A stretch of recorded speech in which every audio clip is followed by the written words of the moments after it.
당찬 여종부터 배신해 죽은 여종까지 여종들의 특별한 사랑 이야기.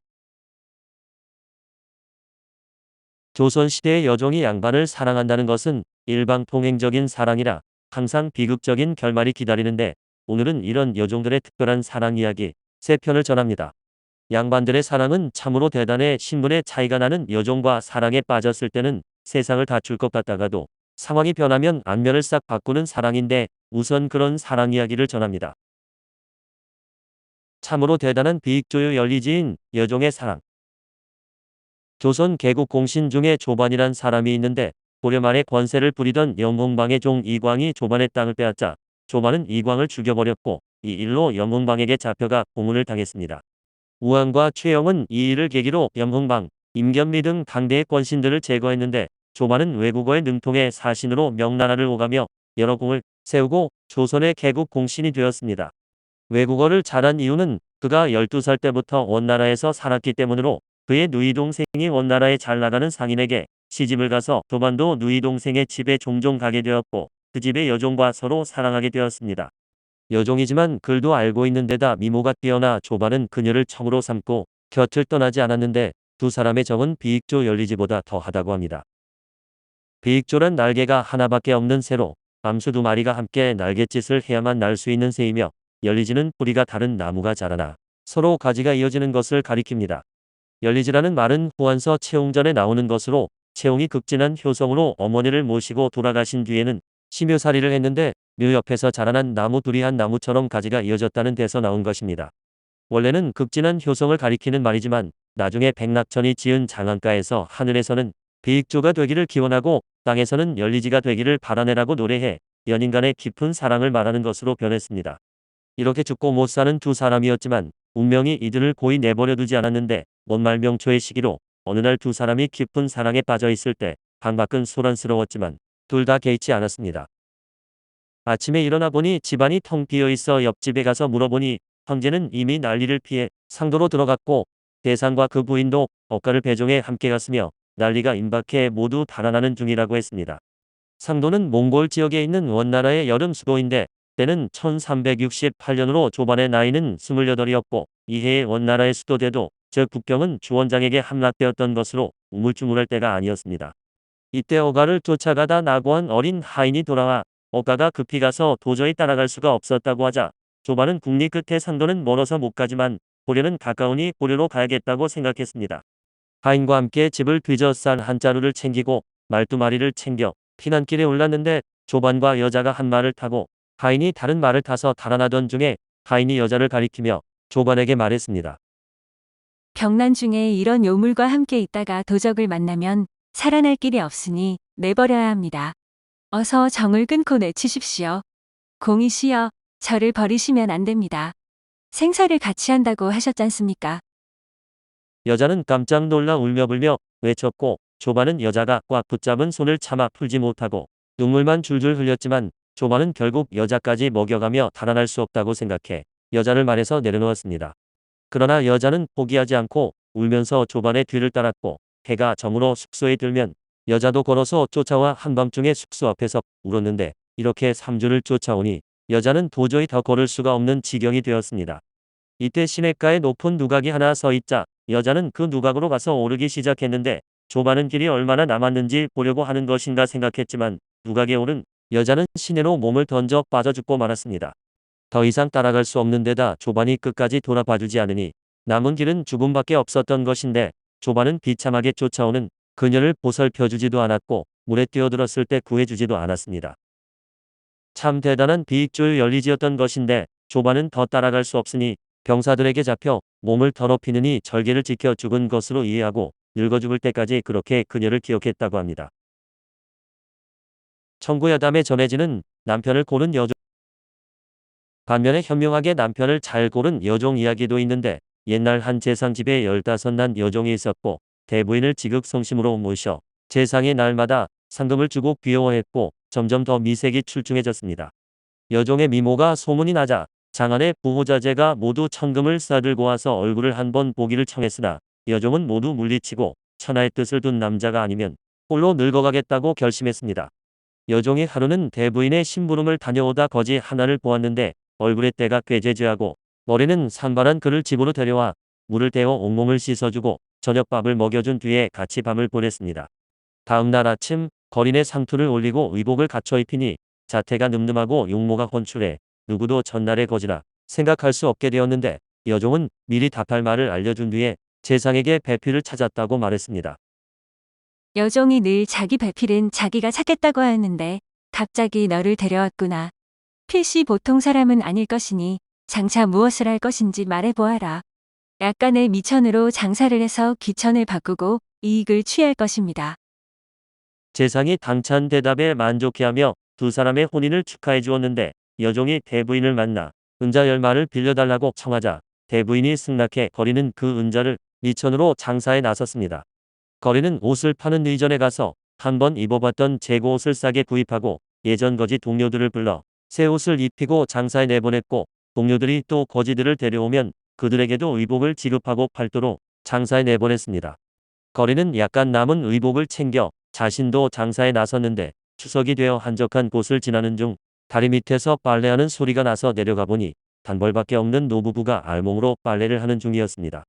거린을 보고 놀라 몸을 가리며 부끄러워하자 측은한 마음에 갖고 있던 의복을 나눠주었는데 노부부는 밤이 이미 늦었으니 자고 가라며 삼간초옥으로 안내를 했습니다. 소박한 밥상을 받고 잠을 청하고자 하면서 베개를 달라고 하자 노인이 석가래에 매달려 있던 표주박을 주면서 가난한 집이라 베개가 따로 없으니 이 표주박을 목침 대신 베고 주무십시오라고 했습니다. 거린이 아무 생각 없이 표주박을 받아들었는데 이 표주박은 실제로는 박도 아니고 나무로 만든 것도 아니고 쇠로 만든 것도 아니었고 표주박을 만지자 난데없이 군사 하나가 집 안으로 들어왔습니다. 군사가 표주박을 강탈하려 들었지만 거린이 죽기로 버티면서 내주지 않자 이번에는 여러 명이 달려들었고 그래도 표주박을 놓지 않자 웬 부인이 들어와 말했습니다. 내가 한사코 표주박을 내놓지 않으려는 것을 보니 보배임을 안 것이 분명하다. 너는 이 표주박이 보물인지 어찌 알았느냐? 이는 이미 내 손에 들어온 것이니 쉬 내줄 수 없다. 하지만 내가 쓰는 법을 모르니 가르쳐다오. 대담하게 이를 데 없구나. 그 물건은 재물이 늘어나는 보배다. 표주박 안에 금과 은을 넣고 흔들면 곧 가득 차게 되느니라. 앞으로 3년 동안만 가지고 있다가 동작 나루터에서 강에 던져버리도록 해라. 아무에게도 알리지 않도록 조심하라. 거린이 큰 소리로 말을 하는 순간 잠에서 깨어났는데 그는 바로 노부부에게 가서 자기가 타고 온 말을 줄 테니 표주박을 팔라고 했고 노부부가 깜짝 놀라 손사래를 쳤습니다. 표주박 하나가 무슨 대단한 것이라고 말과 바꾼단 말입니까? 아니 될 말씀입니다.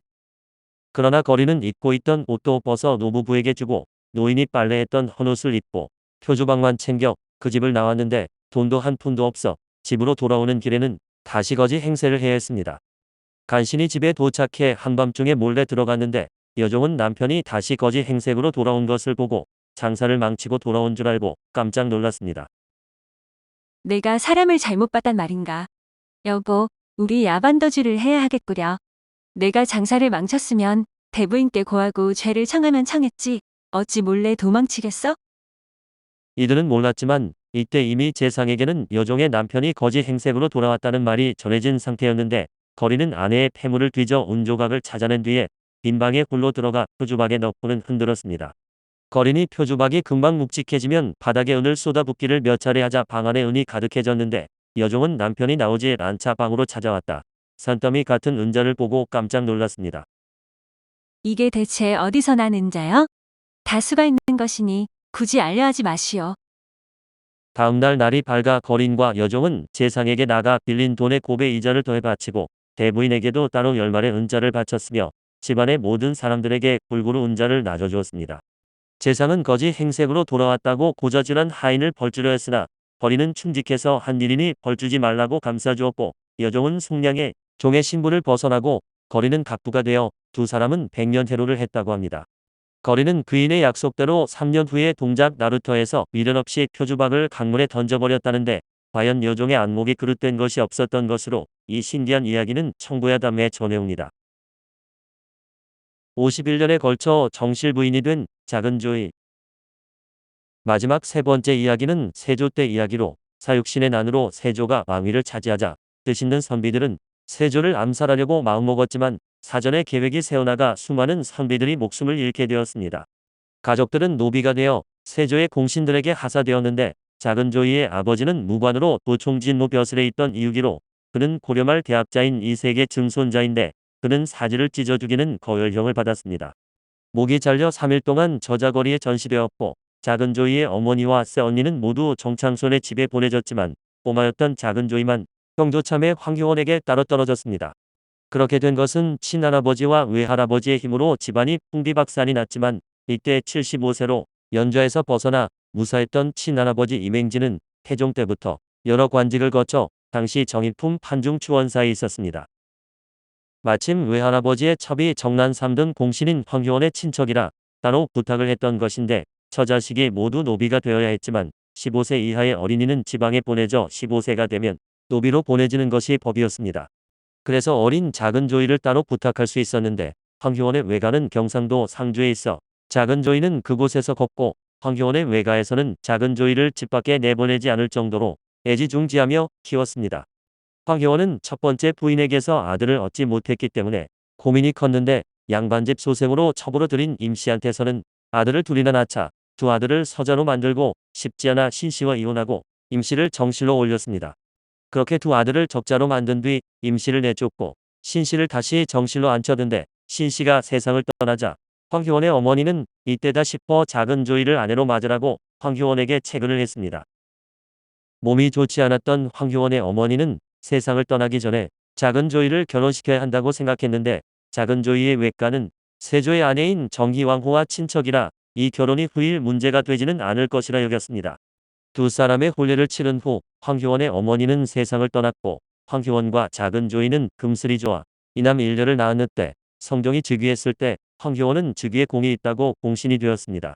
그 덕분에 작은 조이는 노비에서 풀려나 사족의 신분을 회복했고 어머니와 새언니들도 모두 풀려나 모든 일이 행복하게 잘 끝날 것 같았지만 5년 후 문제가 발생했습니다.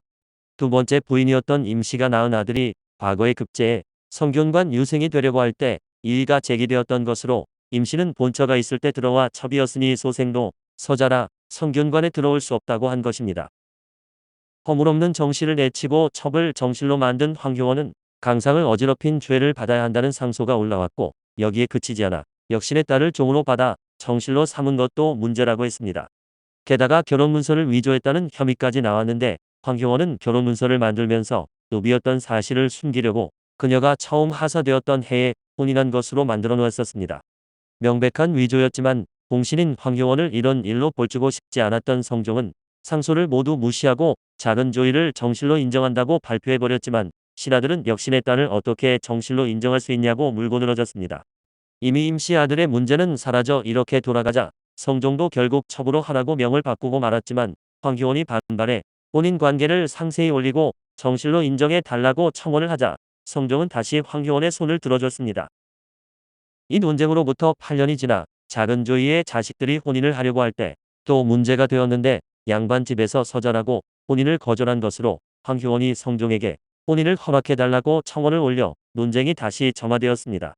그런데 뜻밖의 문제가 일어났는데 작은 조이를 정실로 만들고 싶었던 황효원의 다급한 심정이 문제로 황효원이 이 문제를 해결하려고 사헌부 장령에게 은밀히 찾아갔던 사실이 밝혀진 것입니다. 사헌부 장령 안침은 그동안 강경하게 작은 조이를 첩으로 해야 한다고 주장해 왔었기 때문에 그런 그가 황효원과 은밀히 만났다니 문제가 안 될 수가 없었고 이 일로 작은 조이의 신분은 다시 첩으로 떨어졌습니다. 황효원은 원통한 마음에 피를 토하고 숨을 거두었고 작은 조이는 그 후에도 양반들에게 핍박을 받았는데 황효원이 죽은 지 3년째에 절에 다녀오자 절에서 하룻밤을 보냈다고 처벌해야 한다는 상소가 올라오게 됩니다. 그녀를 정실로 인정하지 않았던 양반들이 이럴 때만 정실 행세를 하는 주제에 절에서 하룻밤을 보내는 게 부당하다며 공격을 한 것으로 성종은 주지가 도망쳐 진상을 알 수 없다고 상소를 무시해버렸습니다. 그리고 20여 년 후인 중종 때 작은 조이의 사위가 자식들이 서자가 되는 문제를 해결하기 위해 장모를 신원해달라고 상소를 올리자 중종은 정실로 인정해 주었는데 노비가 되었던 때로부터 51년 만에 복권이었습니다. 오늘은 당찬 여종부터 배신해 죽은 여종까지 여종들의 특별한 사랑 이야기 3편이었습니다.